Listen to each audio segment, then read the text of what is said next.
Salve, salve, meu povo!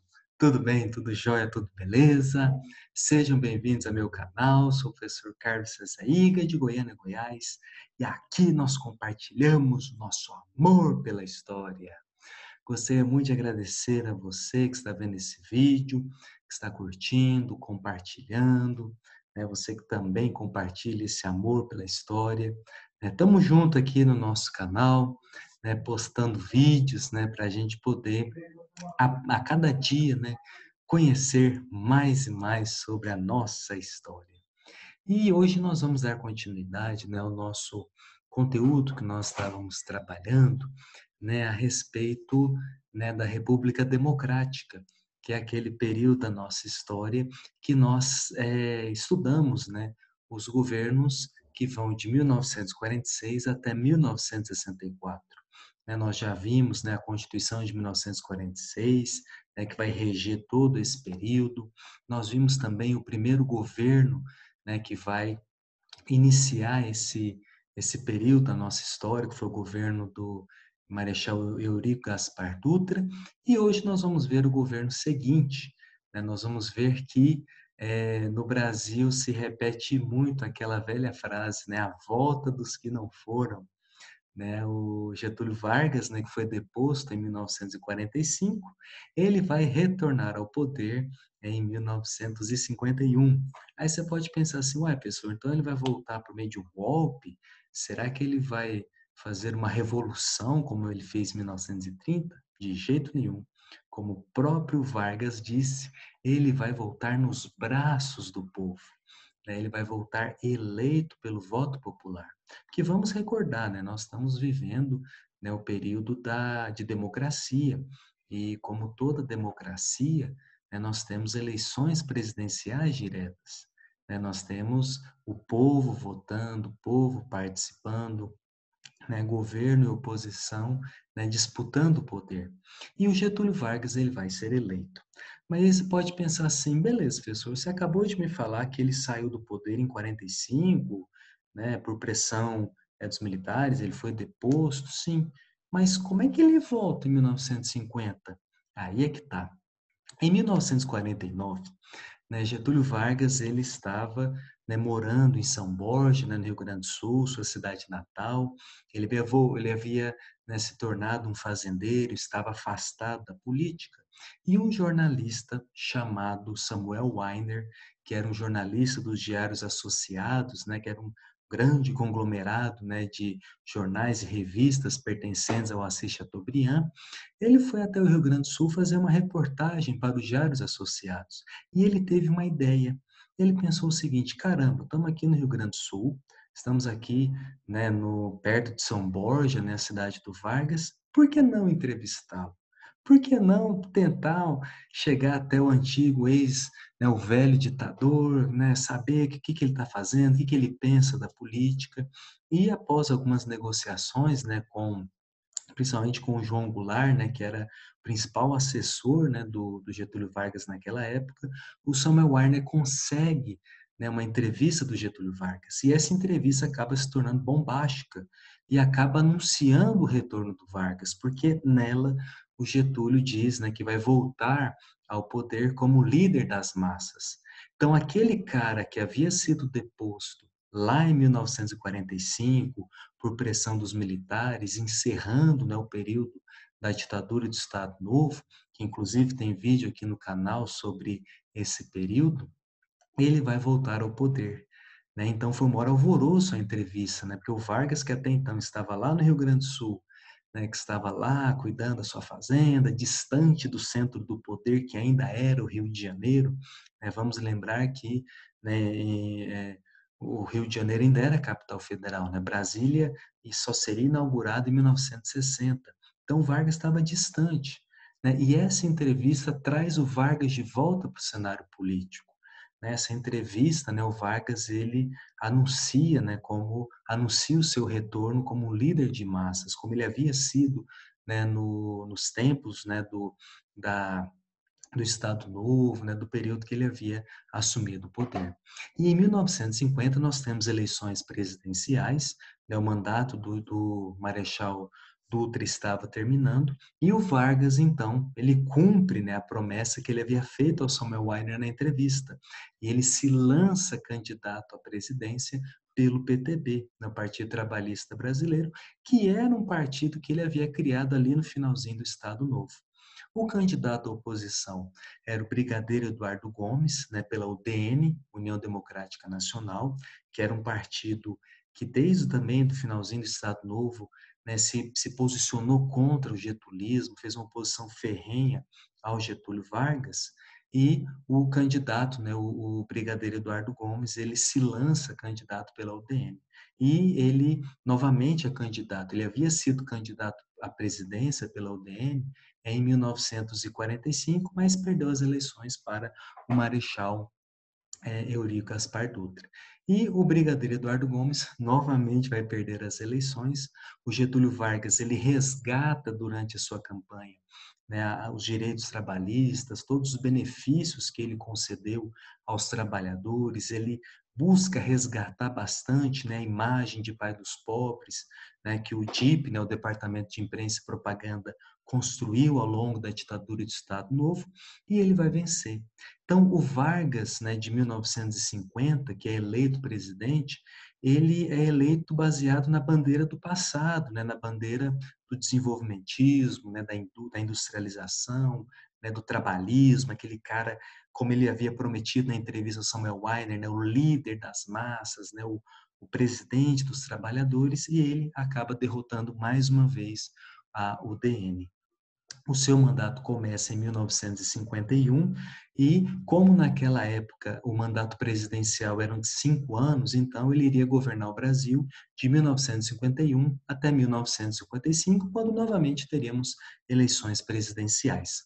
Mas o Vargas que chega ao poder em 1951 é totalmente diferente do Vargas de 1930, né? A primeira vez que ele chegou ao poder. Em 1930, o Vargas era novidade, o Vargas era o novo, era o diferente, né? Apesar dele ter sido ministro, né, do governo Washington Luiz, né, o último da República Velha, o Vargas era o revolucionário, tinha acabado, né, de ter uma revolução, né, a Revolução de 30 que o colocou ao poder. Ele era o novo. Já em 1951, não. Além do Vargas estar mais velho na idade, ele também já era conhecido por todos. Ele não tinha nada de novo para oferecer, para apresentar, mas ele continuava sendo uma força muito grande entre os trabalhadores, né, entre o getulismo ainda estava muito forte no país. Apesar da oposição, mesmo perdendo as eleições, a oposição estava muito forte, né, contra o Vargas, e vai se tornar forte durante o seu governo. E o Getúlio Vargas, basicamente, ele vai manter muita coisa, né, do período, né, da sua primeira passagem pelo poder.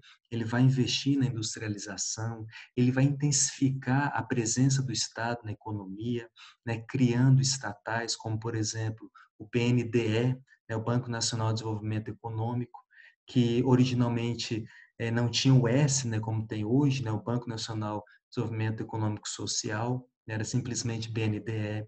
Ele vai criar a Eletrobras, ele vai criar a Petrobras, né, em 1953, que é a estatal que vai extrair o petróleo, né, que vai comercializar o petróleo. Então, Vargas ele vai ser muito nacionalista, né, a presença do Estado na economia. E é até interessante a gente até recordar, né, alguns momentos antes da criação da Petrobras, que foi um grande movimento, né, que aconteceu no Brasil, principalmente entre os estudantes, né, os estudantes que eram mais nacionalistas, né, que eram contra a intervenção, principalmente dos Estados Unidos no Brasil, né, a UNE, né, vai organizar várias manifestações, né, defendendo justamente, né, a exploração brasileira do petróleo, né, de que o petróleo é nosso, né, que era a campanha, né, que era o mote da campanha.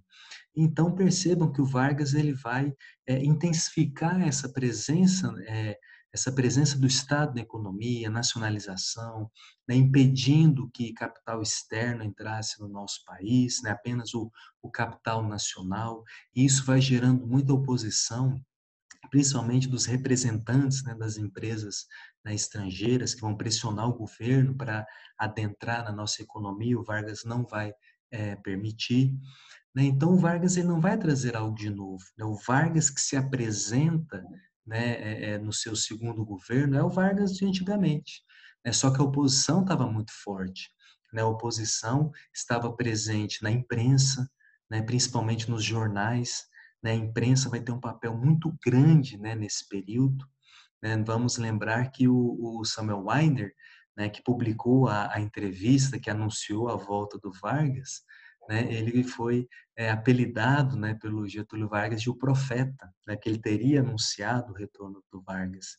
E é claro que ele não vai ser, essa grande ajuda que ele deu ao Vargas não vai ser em vão, né? Ele vai conseguir um empréstimo do Banco do Brasil e ele vai fundar o jornal Última Hora, né, que vai revolucionar o jornalismo brasileiro, né, trazendo, né, uma nova roupagem, né, colunistas, né, de peso, né? Então, esse apoio, né, que o Vargas vai dar para a Última Hora vai ser recompensado nesse sentido, né? A Última Hora vai ser praticamente o único jornal que vai defender o Getúlio Vargas, né? Isso vai trazer uma dor de cabeça tremenda para o Samuel Weiner, que vai ser acusado de um monte de coisas, né? Principalmente pelo Carlos Lacerda, né, que havia fundado o jornal Tribuna da Imprensa, que era totalmente oposição ao Getúlio Vargas, com denúncias, com críticas, né, com artigos imensos, né, do Lacerda contra o Getúlio Vargas. Então, a vida, né, do Vargas não foi fácil nessa sua volta ao poder.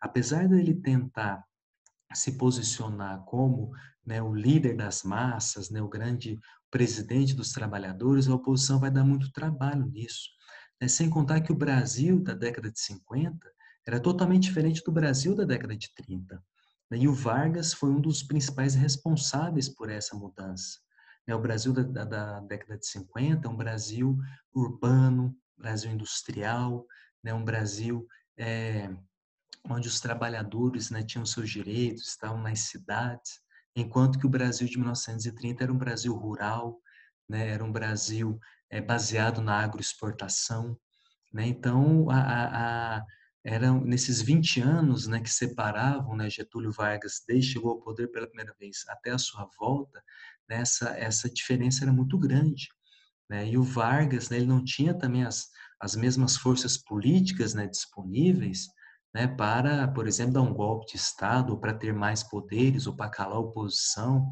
Só lembrando, mais uma vez, né, que nós estávamos num período democrático, né? Então, não havia motivo, né, para o Vargas dar um golpe e se tornar um ditador. Além dessa oposição na imprensa, nós tínhamos também uma oposição forte ao Getúlio Vargas no Exército, né? Principalmente os militares, de um modo geral, né? Eles se opuseram ao Getúlio Vargas, né? Desde 1945, eles viam Vargas como um ditador, como, né, um político que era um político do passado, né? Então, a vida não foi fácil para o Getúlio Vargas, ao contrário da década de 30 e 40, que ele era, né, o cara, né, no Brasil. E, né, ele foi governando o Brasil com críticas, com ameaças de revoltas militares, até que chegamos, né, no fatídico ano de 1954, né, mais especificamente em agosto de 54, que nós vamos ter uma crise terrível no nosso país. Né? No dia 5 de agosto de 1954, o jornalista Carlos Lacerda ele sofre um atentado, né, na frente do edifício que ele morava, né, o edifício Albervânia, que fica na rua Toneleiro, lá no bairro de Copacabana, no Rio de Janeiro. Aí você imagina, se o jornalista, principal opositor do Vargas, sofre um atentado terrorista, sofre uma ameaça, né? Sofre um atentado, né? Sofre um terrorista nem tanto, né? Sofre uma ameaça, né? De uma tentativa de assassinato. Quem que vocês acham que vai cair a culpa? Isso mesmo, Getúlio Vargas, né? E quando, né, as investigações, né, foram acontecendo, só um detalhe, né? No dia do atentado contra o Carlos Lacerda, quem fazia a segurança dele era um militar da aeronáutica, o Major Rubem Vaz, né, que fazia a segurança. Né? Os militares, né, muitos militares gostavam do discurso antigetulista do Carlos Lacerda. E muitos militares, né, se dispuseram a fazer a segurança do Carlos Lacerda. Aí a gente vê que a vida do cara estava por um fio, né? Então ele estava sendo ameaçado de morte. Então alguns militares, né, alguns oficiais se dispuseram a fazer sua segurança. E na noite do dia 5 de agosto de 1954, o major da aeronáutica Rubem Vaz estava fazendo a segurança. E nesse atentado ele foi atingido e acabou morrendo no local. Como ele era um militar da aeronáutica, né, a aeronáutica, né, vai fazer toda, né, uma investigação para tentar descobrir quem matou o Major Vaz, quem tentou matar o Carlos Lacerda, e as investigações aconteceram no aeroporto, na base aérea do Galeão, lá no Rio de Janeiro, né? E, inclusive, essa investigação tinha tantos poderes, era tão autônoma, né, que acabou se chamando de República do Galeão. E várias pessoas foram convocadas para prestar depoimento, até que percebeu-se, né, nas investigações que as pessoas que estavam envolvidas na tentativa do assassinato do Carlos Lacerda e na morte do Major Vaz, elas foram contratadas pelo Gregório Fortunato, que nada mais, nada menos era do que o chefe da guarda pessoal do Getúlio Vargas. Então, ali se fez a ligação do atentado contra o Lacerda ao Palácio do Catete, que era a sede do Poder Executivo. Inclusive, o Vargas, né, no dia do atentado, ele mesmo falou, né, que o tiro da Rua Toneleiro o acertou pelas costas, né? Quer dizer, ele percebeu que aquele atentado, uma hora ou outra, iria chegar até ele, né? E como de fato chegou, né? E as investigações foram andando, inclusive o filho do Getúlio Vargas, né, o Benjamin Vargas, foi convocado também para para se prestar depoimento, né, lá na base aérea do Galeão. E, né, as investigações foram andando e o governo parado por conta dessa crise, até que, né, no dia 24 de agosto, né, o Getúlio Vargas ele se reúne, né, com seus ministros militares, que naquela época, né, nós não tínhamos Ministério da Defesa como nós temos hoje, né? Naquela época nós tínhamos ministro do Exército, ministro da Marinha, ministro da Aeronáutica, né? O Vargas fez uma reunião com esses ministros e esses ministros posicionaram para que o Vargas renunciasse, que a situação dele estava insustentável. Inclusive o próprio vice-presidente, né, o Café Filho, já havia proposto para o Vargas dos dois renunciarem, né, para tentar atenuar a crise política e militar. E o Vargas havia concordado, né, de que no dia seguinte ele iria apresentar a sua renúncia ao Congresso Nacional. Porém, né, no dia 24 de agosto, Getúlio Vargas ele vai para o seu quarto, né, se prepara para dormir, só que ele deita na sua cama lá no segundo andar do Palácio do Catete e ele dá um tiro no peito e se suicida, né? E ele suicida e deixa uma carta testamento, que hoje é um documento, né, para a nossa história, em que ele fala, né, da sua luta pelos trabalhadores, que a sanha, né, dos adversários, né, que estavam tentando, né, acabar com o seu governo, e ele encerra a carta com uma frase histórica, né, saio da vida para entrar para a história. E é interessante que o Carlos Lacerda, né, em 1977, ele faz, né, ele faz, não, ele faz, né, uma série de entrevistas, né, para o jornal Estado de São Paulo, que depois virou, né, um livro chamado Depoimento, e ele recorda, né, esses momentos, né, do agosto de 1954. E ele fala que quando souberam, né, o Lacerda e seus amigos souberam que o Vargas iria renunciar, eles se reuniram na casa de um amigo do Lacerda, que agora eu não lembro o nome, e eles estavam comemorando, né, a derrota do Getúlio Vargas. E quando começam a sair as notícias, né, de que o Getúlio Vargas suicidou, a festa praticamente acabou, né, não tinha mais sentido. E o Lacerda, né, praticamente quase 20 anos, 25 anos depois do atentado, ele fala que ele, né, depois que passa toda aquela emoção, né, na hora que a razão se estabelece sobre a emoção, ele analisando aquele momento, ele percebe, né, o sacrifício do Vargas, o peso que era, né, a crise que estava vivendo e a dureza que foi, né, o Vargas escolher a morte ao invés da vida, né, o sacrifício, né? E quando a Carta Testamento foi lida, né, na rádio, né, a população toda se enfureceu, né, viraram os carros, né, dos jornais que faziam oposição ao Vargas, como do jornal O Globo, a sede da tribuna da imprensa foi incendiada, foi destruída, né? O Lacerda teve até que se esconder para não apanhar do povo. E o Vargas ele foi velado no Palácio do Catete e depois o seu corpo foi trasladado para São Borja, onde ele foi enterrado, né? Permanece até hoje.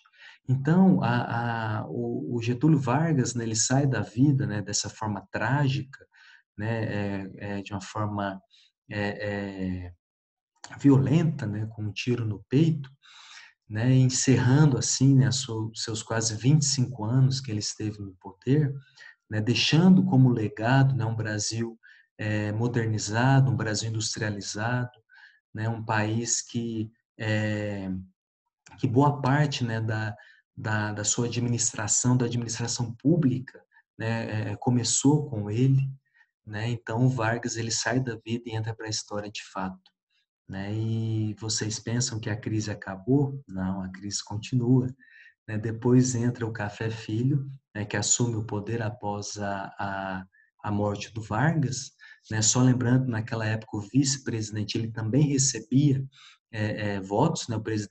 O vice-presidente participava da eleição, né, ele também era candidato, ele também recebia voto popular, e com a morte do Vargas, quem assume o poder é o Café Filho. E esse governo nós vamos ver no nosso próximo vídeo, tá certo?